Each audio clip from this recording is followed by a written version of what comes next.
ಸಹಕಾರ ಕ್ಷೇತ್ರ ಇಂದು ಎಂದಿಗಿಂತಲೂ ಹೆಚ್ಚು ಬೆಳೆದಿದೆ. ಸಹಕಾರ ಕ್ಷೇತ್ರಕ್ಕಾಗಿ ನಗರದ ಬಸ್ ನಿಲ್ದಾಣ ಸಮೀಪದಲ್ಲಿ ಸಹಕಾರ ಭವನವನ್ನು ನಿರ್ಮಾಣ ಮಾಡುವುದಕ್ಕೆ ಪ್ರಾಮಾಣಿಕ ಪ್ರಯತ್ನ ಮಾಡೋಣ ಎಂದು ಸಣ್ಣ ನೀರಾವರಿ, ವಿಜ್ಞಾನ ಮತ್ತು ತಂತ್ರಜ್ಞಾನ ಸಚಿವ ಎನ್ಎಸ್ ಬೋಸರಾಜು ಅವರು ವಿಶ್ವಾಸ ವ್ಯಕ್ತಪಡಿಸಿದರು.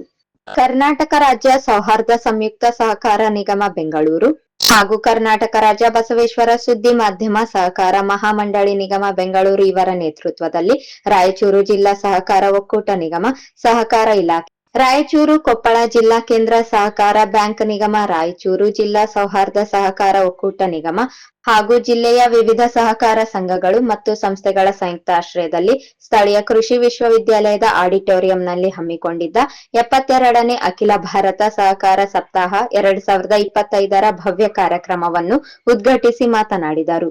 1972ರಿಂದಲೂ ಸಹಕಾರ ಚುನಾವಣೆಯ ಮೂಲಕ ಸಹಕಾರ ಕ್ಷೇತ್ರಕ್ಕೆ ಕಾಲಿಟ್ಟಾಗಿನಿಂದ ಈವರೆಗಿನ ಸಹಕಾರ ಕ್ಷೇತ್ರದ ಆಳ ಅಗಲಗಳಲ್ಲಿ ಸಾಕಷ್ಟು ಬದಲಾವಣೆಗಳಾಗಿವೆ.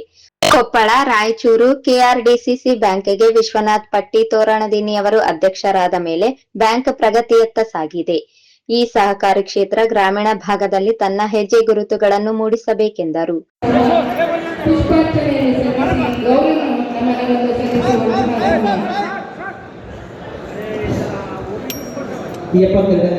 ಅಖಿಲ ಭಾರತ ಸಹಕಾರ ಸಪ್ತಾಹದ ವಿಶೇಷ ಸಂದರ್ಭದಲ್ಲಿ ಸಹಕಾರಿ ಪಿತಾಮಹರಾದಂತಹ ಸಿದ್ದನಗೌಡ ಸಂಗರಮಣ್ಣಗೌಡ ಪಾಟೀಲ್ ಅವರಿಗೆ ಇದೀಗ ಪುಷ್ಪ ಅವರ ನೆನಪಿನಲ್ಲಿ ಕನಿಷ್ಠ ಒಂದು ಗಿಡವನ್ನಾದರೂ ನೆಟ್ಟು ಬೆಳೆಸೋಣ ಎನ್ನುವ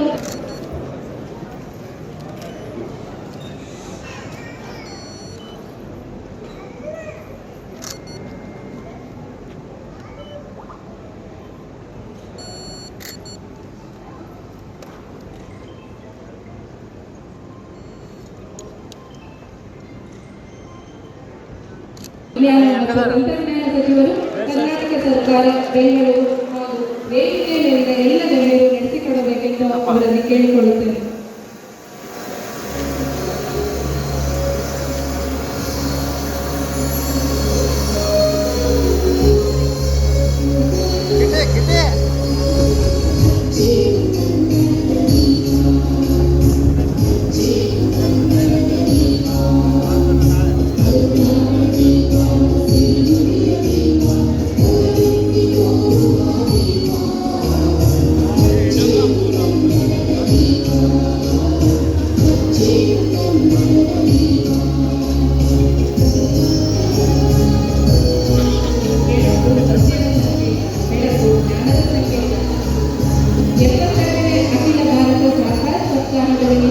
ಬೆಳಗುತ್ತಿರುವ ಈ ಬೆಳಕು ಸಹಕಾರಿಗಳ ಶಕ್ತಿಯ ಹಾಗೂ ಪ್ರೇರಣೆಯ ಸಂಕೇತ. ಉದ್ಘಾಟನಾ ಕಾರ್ಯಕ್ರಮ ನಡೆಯುತ್ತಾ ಇದೆ. ಬೆಳಗುತ್ತಿರುವ ಸಹಕಾರ ಜ್ಯೋತಿ 2025 ಅಂತಾರಾಷ್ಟ್ರೀಯ ಸಹಕಾರ ವರ್ಷವಾಗಿ ಅನೇಕ ರಾಜ್ಯ ಮಟ್ಟದಲ್ಲಿ ಸನ್ಮಾನ ಸೂಚಿಸತಕ್ಕಂಥ ಕಾರ್ಯಕ್ರಮ ಸಹಿತ ನಾವು ನೋಡಿದ್ದೇವೆ. ಇವತ್ತು ರಾಯಚೂರಿನಲ್ಲಿ ಕಾರ್ಯಕ್ರಮದಲ್ಲಿ ರಾಜ್ಯದಲ್ಲಿರ್ತಕ್ಕಂಥ ಎಲ್ಲ ಸಹಕಾರ ಸಂಘ ಸೇರ್ತಕ್ಕಂಥ ಮುಖಂಡರು ನಾವಿಲ್ಲಿ ಸೇರಿ ನಮಗೆ ಭಾಳ ಈ ಕಾರ್ಯಕ್ರಮ ಉದ್ಘಾಟಿಸಿ ತಮ್ಮ ಜೊತೆ ಮಾತನಾಡಿ ಭಾಳ ಸಂತೋಷ ಅನಿಸ್ತದೆ. ಯಾಕಂದರೆ ನಾನು 1972ರಿಂದ ಈ ನಡೆದಿರ್ತಕ್ಕಂಥ ಜಿಲ್ಲಾ ಬ್ಯಾಂಕ್ DCC ಬ್ಯಾಂಕ್ಗಳ ಅಧ್ಯಕ್ಷರ ಚುನಾವಣೆಯಲ್ಲಿ ಮತ್ತು ಅನೇಕ ಸೊಸೈಟಿ ಎಲೆಕ್ಷನ್ ಮತ್ತು ಸ್ಪಿನ್ನಿಂಗ್ ಎಲೆಕ್ಷನ್ ಸಹಿತ ನೋಡಿದ್ವಿ. ನಾನು ಅಂದಿನ ಪರಿಸ್ಥಿತಿಗೆ ಇವತ್ತಿನ ಪರಿಸ್ಥಿತಿಗೆ ಬದಲಾವಣೆ ನಮ್ಮ ಈ ಭಾಗದಲ್ಲಿ ನೋಡಿ ಭಾಳ ಸಂತೋಷ ಅನಿಸ್ತೀವಿ. ಆ ಸಂದರ್ಭದಲ್ಲಿ ಯಾರ ಹತ್ರ ರಿಸರ್ವೇಷನ್ ಬುಕ್ಕು ಸೀಲ್ ಇತ್ತು ಅವರೇ ಬಾಡಿ ಮಾಡೋದು, ಅಧ್ಯಕ್ಷ ಮಾಡ್ತಕ್ಕಂಥದ್ದು ನಾವು ಅನೇಕ ಬಾರಿ ನೋಡಿದ್ವಿ. ನಾವು ಸಹಿತ ಅದರಲ್ಲಿ ಯಾರನ್ನು ಮಾಡಬೇಕಂತ ಆ ರೀತಿ ಪ್ರಯತ್ನಗಳು ನಾವು ಮಾಡ್ತಾಯಿದ್ವಿ. ಒಂದು ಸಣ್ಣ ಉದಾಹರಣೆ ನಾಳೆ ಹೇಳ್ತಾ ಇದೆ. DCC ಬ್ಯಾಂಕಿಗೆ ನರ್ಸರಿಗಳನ್ನು ಮಾಡಬೇಕಾಗಿತ್ತು. ನಮ್ಮ ಪ್ರಮಾಣ ಪಾಟೀಲ್ ಯಲಬರಸನವರು ಅವರು ಕಾಂಟೆಸ್ಟ್ ಮಾಡ್ತಾರೆ. ಏನು ಮಾಡಬೇಕಂತ ರಾತ್ರಿ ಮಾತಾಡಿ ಒಂದು ₹1000 ಸಾಲ ಇಲ್ಲ ಅಂತೇಳಿ ಸರ್ಟಿಫಿಕೇಟ್ ತಂದುಬಿಟ್ಟು ರಾತ್ರಿ ಬೆಳಗ್ಗೆ ಸ್ಕೂಲ್ನಲ್ಲಿ ಕೊಟ್ಟರು. ಸರ್ಟಿಫಿಕೇಟ್ ಆಯಿತು. ನಮ್ಮ ನರ್ಸರಿಗೌಡರು ಡೈರೆಕ್ಟ್ ಆಗಿಬಿಟ್ಟು ಈ ರೀತಿಯಾದಂಥ ಪರಿಸ್ಥಿತಿಗಳು ಮತ್ತು ಎಲ್ಲ ಬ್ಯಾಂಕ್ಗಳಲ್ಲಿ ಯಾರ ಹತ್ರ ಬುಕ್ಕು ಮತ್ತು ಸೀಲ್ ಇದ್ದರೂ ಅವರೇ ಅನೇಕ ವರ್ಷಗಳು ಸೊಸೈಟಿಗಳನ್ನು ನಮ್ಮ ಜಿಲ್ಲೆಯಲ್ಲಿ ಈ ಭಾಗದಲ್ಲಿ ನಡೆಸ್ಕೊಂಡು ಬಂದಿರ್ತಕ್ಕಂಥ ನಾನು ಸ್ವತಃ ನೋಡಿರ್ತಕ್ಕಂಥ. ಅದು ಇವತ್ತು ಅದು ಬದಲಾವಣೆ ಆಗಿ ಎಲ್ಲ ಧರ್ಮ ಜಾತಿಯವರು ಇದರಲ್ಲಿ ಭಾಗಿಯಾಗಿ, ಮಹಿಳೆಯರು ಸಹಿತ ಭಾಗಿಯಾಗಿ ಅನೇಕ ಸಂಘ ಸಂಸ್ಥೆಗಳು ಅತ್ಯಂತ ಪ್ರಾಮಾಣಿಕತೆಯಿಂದ ನಿಷ್ಠೆಯಿಂದ ಈ ಭಾಗದಲ್ಲಿ ಅಭಿವೃದ್ಧಿ ಮಾಡುವ ಮುಖಾಂತರ ಜಿಲ್ಲೆಯಲ್ಲಿರತಕ್ಕಂಥ ಸಾರ್ವಜನಿಕರಿಗೆ, ರೈತರಿಗೆ, ಮಹಿಳೆಯರಿಗೆ ಅನೇಕ ಸಂಘ ಸಂಸ್ಥೆಗಳ ಮುಖಾಂತರ ಸೌಲಭ್ಯಗೊಳಿಸಿರ್ತಕ್ಕಂಥ ನಾವು ಇವತ್ತು ನೋಡಿ ಭಾಳ ಆನಂದ ಆಗ್ತದೆ. ನಮ್ಮ ಜಿಲ್ಲಾ district cooperative central bank site ಒಂದು ಸಂದರ್ಭದಲ್ಲಿ ನಾನು ಅದರಲ್ಲಿ ಸದಸ್ಯರಾಗಿದ್ದೆ, ಶಾಸಕರಿಗೆ ಬಸವರಾಜ ಪಾಟೀಲ್ ಅನೇಕ ಅದರಲ್ಲಿ ನಾವು ಡೈರೆಕ್ಟರ್ಗಳಾಗಿದ್ವಿ.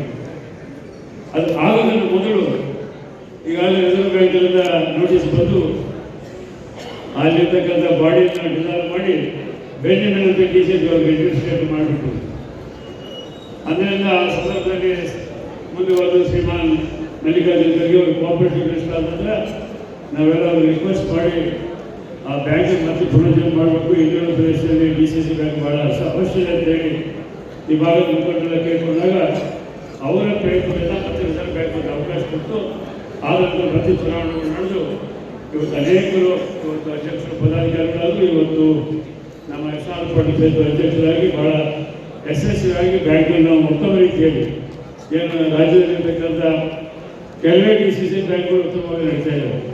ಕೆಲವು ಬ್ಯಾಂಕ್ಗಳು ಈಗಾಗಲೇ ದಿವಾಳಿ ದಾರಿಯಲ್ಲಿದೆ. ಅಂಥ ಸಂದರ್ಭದಲ್ಲಿ ಸಹಿತ ರಾಯಚೂರಿನಲ್ಲಿ ಈ ಡಿ.ಸಿ.ಸಿ ಬ್ಯಾಂಕ್ಗಳಿಂದ ಉತ್ತಮವಾಗಿ ನಮ್ಮ ಈ ಭಾಗದ ಸುಮಾರು 1,20,000 ರೈತರಿಗೆ ಸಾಲ ತಿರ್ತಕ್ಕಂಥ ಒಂದು ಅವಕಾಶಗಳನ್ನು ಅವರು 700 ಕೋಟಿ ರೂಪಾಯಿ ವೆಚ್ಚ ಮಾಡಿ ಕೊಡೋ ಮುಖಾಂತರ ಇವತ್ತು ರೈತರಿಗೆ ಬಹಳ ಸಾಕಷ್ಟು ಅನುಕೂಲ ಆಗ್ತಾ ಇದೆ. ಪ್ರಾಸ್ತಾವಿಕವಾಗಿ ಮಾತನಾಡಿದ ಕರ್ನಾಟಕ ರಾಜ್ಯ ಸೌಹಾರ್ದ ಸಂಯುಕ್ತ ಸಹಕಾರಿ ನಿಯಮಿತ ಬೆಂಗಳೂರು ಅಧ್ಯಕ್ಷರಾದ ಜಿ ನಂಜನಗೌಡ ಅವರು 1904ರಲ್ಲಿ ಜನ್ಮ ತಾಳಿದ ಸಹಕಾರ ಕ್ಷೇತ್ರ 1959ರಲ್ಲಿ ಕಾಯ್ದೆ ರೂಪು ಪಡೆದುಕೊಂಡಿತು. 2001ರಲ್ಲಿ ಸೌಹಾರ್ದ ಸಹಕಾರಿ ಕಾಯ್ದೆ ಬಂತು. ಆರ್ಥಿಕ ಸಮಾನತೆಯಲ್ಲಿ ಸಹಕಾರಿ ಕ್ಷೇತ್ರ ಪ್ರಮುಖ ಪಾತ್ರ ವಹಿಸುತ್ತಿರುವುದರಿಂದ ಸಹಕಾರ ಕ್ಷೇತ್ರ ಗ್ರಾಮೀಣದ ಕಡೆಗೆ ನಡೆಯಬೇಕಿದೆ ಎಂದರು. ಕಾರ್ಯಕ್ರಮದಲ್ಲಿ ತ್ರಿಭುವನ್ ಸಹಕಾರ ವಿಶ್ವವಿದ್ಯಾಲಯ ಸಂಶೋಧನೆ ಮತ್ತು ತರಬೇತಿಯಿಂದ ಸಹಕಾರ ಶಿಕ್ಷಣದಲ್ಲಿ ಪರಿವರ್ತನೆ ಕುರಿತು ಉಪನ್ಯಾಸ ನಡೆಯಲಿದೆ ಎಂದರು. ನಾವೆಲ್ಲರೂ ಕೂಡ 72ನೇ ಸಹಕಾರ ಸಪ್ತಾಹವನ್ನ ಬಹಳ ಹೆಮ್ಮೆಯಿಂದ ಆಚರಿಸ್ತೇವೆ. ನಿನ್ನೆ ತಾನೇ ಉದ್ಘಾಟನೆಯಾಗಿ ಸುಮಾರು 70ಕ್ಕೂ ಹೆಚ್ಚು ಸಹಕಾರನ ಪ್ರಶಸ್ತಿ ಪಡೆದಿರ್ತಕ್ಕಂಥ ಅನೇಕ ಸಹಕಾರ ಗುರುಗಳು ಕೂಡ ಕೆಲವರಾದರೂ ಇಲ್ಲಿರ್ಬೋದು.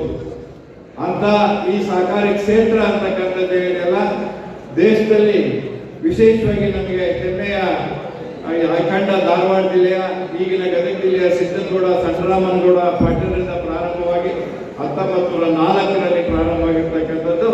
ಮತ್ತೆ ಸರ್ಕಾರ ಈ ಸಹಕಾರ ಚಳುವಳಿ ಬಹಳ ಮುಖ್ಯ ಅಂತ ತಿಳ್ಕೊಂಡು 1959ರಲ್ಲಿ ಕಾಯ್ದೆ ತಂತು. ಆ 1900 ಕಾಯ್ದೆ ನೋಂದಣಿ ಆಗಿರ್ತಕ್ಕಂಥ ಎಲ್ಲ ಸಹಕಾರಿ ಸಂಸ್ಥೆಗಳ ಅಧ್ಯಕ್ಷರುಗಳೇ, ಉಪಾಧ್ಯಕ್ಷರುಗಳೇ, ನಿರ್ದೇಶಕರೇ, ಹಾಗೆಯೇ 2001ರಿಂದ ಜಾರಿಗೆ ಬಂದಿರತಕ್ಕಂಥ ಸೌಹಾರ್ದ ಸಹಕಾರಿ ಸಂಸ್ಥೆಗಳಿಂದ ಬಂದಿರತಕ್ಕಂಥ ಎಲ್ಲ ಸೌಹಾರ್ದ ಸಹಕಾರಿ ಬಂಧುಗಳೇ, ಇವತ್ತು ನಾವು 2 ಸಹಕಾರ ಕಾಯ್ದೆಗಳು ಮತ್ತು multi state cooperative societies act 3 ಸಹಕಾರಿ ಕಾಯ್ದೆಗಳು ನಮ್ಮ ರಾಜ್ಯದಲ್ಲಿದೆ. ಆ 3 ಸಹಕಾರಿ ಕಾಯ್ದೆಗಳು ಕೂಡ ಒಂದಕ್ಕೊಂದು ಅಣ್ಣ ತಮ್ಮಂದಿರಂತೆ ಸೌಹಾರ್ದಯುತವಾಗಿ ಸಹಕಾರದ ಮೂಲ ತತ್ವವನ್ನು ಅನುಸರಿಸಿಕೊಂಡು ಕೆಲಸ ಮಾಡ್ತಾ ಇದ್ದಾರೆ. ಸಹಕಾರ ಕ್ಷೇತ್ರ ಇದೊಂದು ಸಾರ್ವಜನಿಕ ಕ್ಷೇತ್ರ. ಈ ಸಹಕಾರ ಕ್ಷೇತ್ರ ಪ್ರಾರಂಭ ಮಾಡಬೇಕಂತಕ್ಕಂಥ ಉದ್ದೇಶನೇ ಸರ್ವರಿಗೂ ಸಮಪಾಲು, ಸರ್ವರಿಗೂ ಸಮಬಾಳು ಅಂತಕ್ಕಂಥ ಉದ್ದೇಶ ಇಟ್ಟುಕೊಂಡು ನಮ್ಮ ಎಲ್ಲರಿಗೂ ಕೂಡ ಆರ್ಥಿಕ ಸಮಾನತೆ, ದೇಶದಲ್ಲಿ ಸಾಮಾಜಿಕ ಅಸಮಾನತೆ ಮತ್ತು ಆರ್ಥಿಕ ಅಸಮಾನತೆ ತುಂಬಿ ತುಳುಕಿ ನಡೆಯುತ್ತಿರ್ತಕ್ಕಂಥ ಸಂದರ್ಭದಲ್ಲಿ ಹುಟ್ಟಿಕೊಂಡ ಈ ಸಹಕಾರ ಚಳವಳಿ ಇವತ್ತು ಬೃಹದಾಕಾರವಾಗಿ ಬೆಳೆದು ಬಂದಿದೆ ಬಂಧುಗಳೇ. ಈ ಬೃಹದಾಕಾರವಾಗಿ ಬೆಳೆದು ಸಾಲದು ಅಂತ ಹೇಳಿ ಇದು ಇನ್ನೂ ಸಾಕಷ್ಟು ಜನಮಾನಸದಲ್ಲಿ ಹೋಗಬೇಕು. ಪ್ರತಿಯೊಂದು ಗ್ರಾಮದಲ್ಲಿ ಕೂಡ ಈ ಒಂದು ಸಹಕಾರ ಸಂಸ್ಥೆ ಇರಬೇಕು ಅಂತ ಕನಸು ಕಂಡವರು ನಮ್ಮ ದೇಶದ ಪಿತಾಮಹರಾಗಿರ್ತಕ್ಕಂಥ ಮಹಾತ್ಮ ಗಾಂಧಿಯವರು. ಅವರು ಅವತ್ತೇ ಹೇಳಿದ್ರು, ಒಂದು ಗ್ರಾಮಕ್ಕೊಂದು ಶಾಲೆ ಮತ್ತು ಸಹಕಾರ ಸಂಘ ಇದ್ರೆ ಆ ಗ್ರಾಮ ಅವತ್ತು ಅದು ಸಂಪೂರ್ಣ ಉದ್ಧಾರ ಆಗುತ್ತೆ ಅಂತಕ್ಕಂಥ ಮಾತನ್ನ ಹೇಳಿದ್ರು. ಇವತ್ತು ನಾವು ಸುಮಾರು 50 ಸಹಕಾರ ಸಂಸ್ಥೆಗಳು 2 ಕಾಯ್ದೆನಲ್ಲಿ ಸೇರಿ ಮಲ್ಟಿ ಸ್ಟೇಟ್ನಾಗ ಸೇರಿ ಸುಮಾರು 50 ಸಹಕಾರ ಸಂಘಗಳು ನಮ್ಮಲ್ಲಿ ಇದ್ರೂ ಕೂಡ ನಾವು ನಾವು ಗ್ರಾಮಾಂತರ ಮಟ್ಟಕ್ಕೆ ಇನ್ನೂ ಮುಟ್ಟಿಲ್ಲ. ನಾವು ಮುಟ್ಟಬೇಕಾಗಿದೆ. ಆ ಮುಟ್ಟುವ ಸಲುವಾಗಿನೇ ಇವತ್ತು ಒಂದು ಯೋಜನೆ, ನಿರ್ದಿಷ್ಟ ಯೋಜನೆಯನ್ನು ಹಾಕಿಕೊಂಡು ನಮಗೆ ತ್ರಿಭುವನ್ ಸಹಕಾರ ವಿಶ್ವವಿದ್ಯಾಲಯ ಅಂತಕ್ಕಂಥದ್ದನ್ನ ಪ್ರಾರಂಭ ಮಾಡಿದ್ದಾರೆ. ಇದಕ್ಕೆ ಕಾರಣ ಇಷ್ಟೇ ಬಂಧುಗಳೇ, ನಾವೆಲ್ಲ ದೊಡ್ಡ ದೊಡ್ಡ ಸಹಕಾರಿಗಳಾಗಿದ್ದೀವಿ. ನಮ್ಮಲ್ಲಿ ಅನೇಕ ದೊಡ್ಡ ಸಂಸ್ಥೆಗಳು, ಇಸ್ಕೋಲ್ ಅಂತ, ಕ್ರಿಪ್ಕೋಲ್ ಅಂತ, ಅಮೂಲ್ ಅಂತ, ನಮ್ಮ KMF ನಂತ ಅನೇಕ ದೊಡ್ಡ ದೊಡ್ಡ ಬ್ಯಾಂಕುಗಳು ಇವೆಲ್ಲವೂ ಸೇರಿ ಇವತ್ತು ದೇಶದ ಆರ್ಥಿಕತೆಗೆ ಕೇವಲ ಹಣಕಾಸಿನ ನೆರವನ್ನಷ್ಟಲ್ಲ, ಉದ್ಯೋಗ ಸೃಷ್ಟಿಯಲ್ಲಿ ಕೂಡ ಬಹಳ ಒಂದು ಪ್ರಯೋಜನವನ್ನ ಪಡಿತಾ ಇದೆ ಬಂಧುಗಳೇ. ಒಂದೇ ಒಂದು ವಿಷಯ ಹೇಳೋದಾದ್ರೆ, ನಮ್ಮ ಸಹಕಾರಿ ಕ್ಷೇತ್ರದಲ್ಲಿ ಸಾಕಷ್ಟು ಹಣಕಾಸು ವ್ಯವಹಾರ ಮಾಡ್ತಕ್ಕಂಥ ಸಂಸ್ಥೆಗಳು, ಬ್ಯಾಂಕುಗಳು ಮತ್ತು ಪತ್ತಿನ ಸಹಕಾರ ಸಂಘಗಳಿದಾವೆ. ಅದಕ್ಕಿಂತ ಮುಖ್ಯವಾಗಿ ನಮ್ಮಲ್ಲಿ ಇರ್ತಕ್ಕಂಥ KMF ಅಂತ ಒಂದೇ ಒಂದು ಉದಾಹರಣೆ ಕೊಡ್ತೀನಿ. KMF ಇವತ್ತು ಬರೀ ಅಲ್ಲಿರ್ತಕ್ಕಂಥ 10-11 ಜನಕ್ಕೆ ನಿರ್ದೇಶಕರಾಗಿ ಮಾಡೋದಿಲ್ಲ, ಅವರು ಸಾಕಷ್ಟು ಉತ್ಪಾದನೆ ಮಾಡ್ತಕ್ಕಂಥ ನಮ್ಮ ರೈತರಿಗೆ, ವಿಶೇಷವಾಗಿ ನಮ್ಮ ಅಕ್ಕ ತಂಗಿಯರಿಗೆ ಇಡೀ ರಾಜ್ಯದಲ್ಲಿ ಬಹಳಷ್ಟು ಜನ ಹಾಲು ಉತ್ಪಾದನೆಯಲ್ಲಿ ನಮ್ಮ ಜೀವನವನ್ನ ಮಾಡ್ತಕ್ಕಂಥದ್ದನ್ನು ಲಕ್ಷ ಜನ ಇವತ್ತು ಆ ಉದ್ಯೋಗದಲ್ಲಿ ತೊಡಗಿಕೊಂಡಿದ್ದಾರೆ. ಹಾಗೇನೆ ಅದನ್ನ ಸಂಗ್ರಹ ಮಾಡಲಿಕ್ಕೆ, ಸಂಸ್ಕರಣೆ ಮಾಡಲಿಕ್ಕೆ, ವಿತರಣೆ ಮಾಡಲಿಕ್ಕೆ ಸಾಕಷ್ಟು ಜನಕ್ಕೆ ಉದ್ಯೋಗ ಅವಕಾಶವನ್ನ ಈ ಸಹಕಾರಿ ಸಂಸ್ಥೆಗಳು ಕೊಡ್ತಾ ಇದ್ದಾವೆ. ಈ ಸಹಕಾರಿ ಸಂಸ್ಥೆಗಳು ಇಷ್ಟೆಲ್ಲ ಕೊಡ್ತಾ ಇದ್ರು ಕೂಡ ಒಂದು ವ್ಯವಸ್ಥೆ ರೀತಿಯಲ್ಲಿ ಬೆಳೆಯಬೇಕು ಅನ್ನೋ ಉದ್ದೇಶದಿಂದ ಒಂದು ತ್ರಿಭುವನ್ ಯೂನಿವರ್ಸಿಟಿಯನ್ನ ಇವತ್ತು ಪ್ರಾರಂಭ ಮಾಡಿದ್ದಾರೆ ಬಂಧುಗಳೇ. ಆ ತ್ರಿಭುವನ್ ಯೂನಿವರ್ಸಿಟಿಯ ಮುಖ್ಯ ಧ್ಯೇಯ ಏನಂತಂದ್ರೆ, ನಮ್ಮ ಇವತ್ತಿನ ಯಾವುದೇ ಶಾಲಾ ಕಾಲೇಜುಗಳಲ್ಲಾಗಲಿ ವಿಶ್ವವಿದ್ಯಾನಿಲಯದಾಗಲಿ ಕೂಡ ಸಹಕಾರಿ ಬಗ್ಗೆ ಯಾವುದೇ ಸಬ್ಜೆಕ್ಟ್ಗಳು ವಿಶೇಷವಾದ ವಿಶೇಷಗಳಿಲ್ಲ. ಆ ಒಂದು ಶಾಲಾ ಕಾಲೇಜಿನಲ್ಲೂ ಕೂಡ ಒಂದು ಸಬ್ಜೆಕ್ಟ್ ಬರಬೇಕು. ಮುಂದೆ ಬರೀ ಅದನ್ನ ಶಿಕ್ಷಣ ಪಡೆದಾಗಲ್ಲ, ತರಬೇತಿ ಪಡೆದಾಗಲ್ಲ, ಅದ್ರ ಬಗ್ಗೆ ಸಂಶೋಧನೆಯನ್ನು ಕೂಡ ಮಾಡಬೇಕು.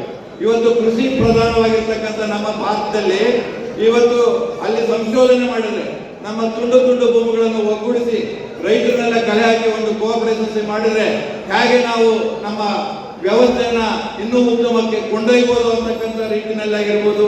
ಇನ್ನೇ ಒಂದು ವ್ಯವಸ್ಥಿತ ರೀತಿಯಲ್ಲಿ ಕಾಯಂವಾಗಿ ಬಂದ ಹೊಸ ಯುವಕರಿಗೆ ಯಾವ ರೀತಿಯ ಒಂದು ಉದ್ಯೋಗಾವಕಾಶನ ಅವರು ಸೃಷ್ಟಿ ಮಾಡಬಲ್ಲರು, ಬೇರೆಯವರು ಕೊಡಬೇಕು ಅಂತಕ್ಕಂಥದ್ದನ್ನು ತಿಳಿಸಿಕೊಡೋದು ಕೂಡ ಈ ಉದ್ದೇಶ ಇದೆ ಬಂಧುಗಳೇ. ಈ ತ್ರಿಭುವನ್ ಯೂನಿವರ್ಸಿಟಿ ನಮಗೆ ಬರೀ ಶಿಕ್ಷಣ ತರಬೇತಿ ಅಷ್ಟೇ ಅಲ್ಲ, ಸಂಶೋಧನೆಗೂ ಕೂಡ ಆದ್ಯತೆ ನೀಡುತ್ತೆ.